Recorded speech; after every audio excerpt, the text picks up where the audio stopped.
Welcome to the Salmon Runs YouTube. Enjoy the video. In this video, I will explain how to play Get Over It in Horse Riding Tales. This minigame presents a classic riddle where your goal is to safely transport 3 items, a wolf, a chicken, and some grain, across an old bridge. You can only carry 1 item at a time, and there are specific rules to follow to ensure no items are lost. Let's dive into the steps to conquer this challenge. To succeed, you must understand 2 critical rules. First, the wolf will eat the chicken if left alone with it on either side of the bridge. Second, the chicken will eat the grain if they are left together without supervision.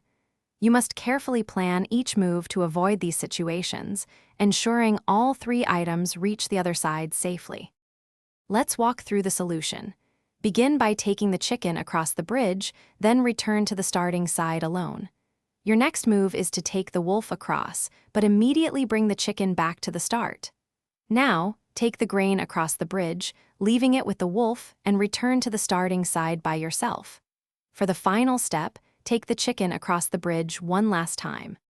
The Get Over It minigame is a fun test of your logical thinking and planning skills. While it might seem tricky at first, there is a specific sequence of 7 moves that guarantees success every time. Don't be discouraged if you don't get it on your first try. Consistent practice will help you memorize the steps and master this classic riddle in Horse Riding Tales. Thanks for watching. Consider subscribing if we helped you.